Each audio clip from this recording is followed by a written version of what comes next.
שלום לכולם, אני אילון ממדריכים, והיום אני אראה לכם איך משנים את המנועי חיפוש בגוגל כרום ואיך מגדירים את דף הבית. זה לא כל כך פשוט כמו שיש באינטרנט אקספלורר, שפשוט יש את הכפתור של הדף בית פה,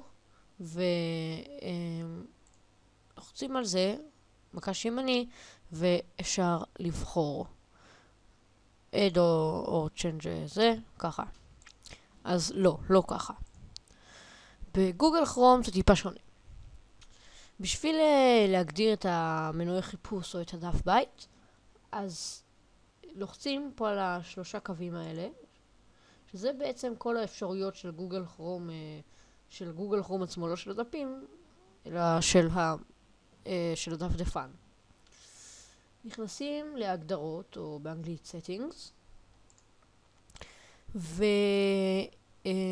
ויש פה בקטגוריה מראה וחיפוש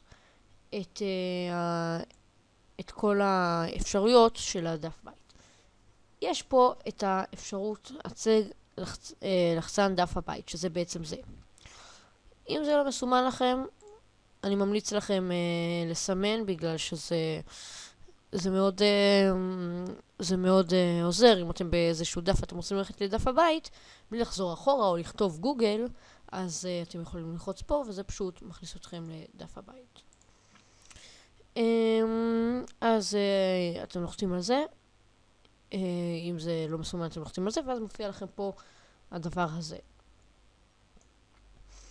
שזה בעצם הכתובת של הדף בית. אם אתם רוצים לשנות, פשוט לוחצים על שנה וכותבים מה שאתם רוצים. אני בוחר את גוגל כי זה מה שאני הכי אוהב. אפשר גם להשתמש בכרטיסיות חדשות, שזה בעצם הדבר הזה. אני לוחץ על בית, אז הנה. אז אני מעדיף את גוגל. אפשר כל דף. אפשר אפילו שיוטיוב יהיה הדף בית. כל דבר, האתר שלנו, מדריכים, כל דבר. המנועי חיפוש. נגיד, כשכותבים פה, נגיד אני כותב בעברית, נגיד יוטיוב, אתם רואים שזה בגוגל. אם אני אשנה את זה עכשיו ליהו, ואני אכתוב פה יוטיוב,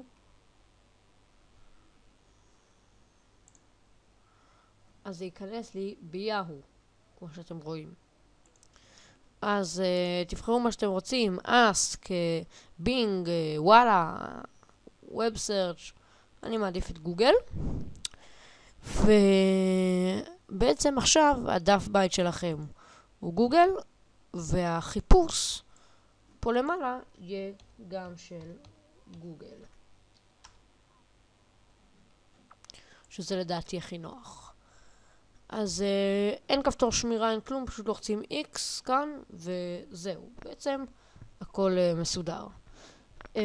אני אעשה לכם מדריך על כל ההגדרות, זה יהיה המדריך הבא שלנו. אז בינתיים, להתראות.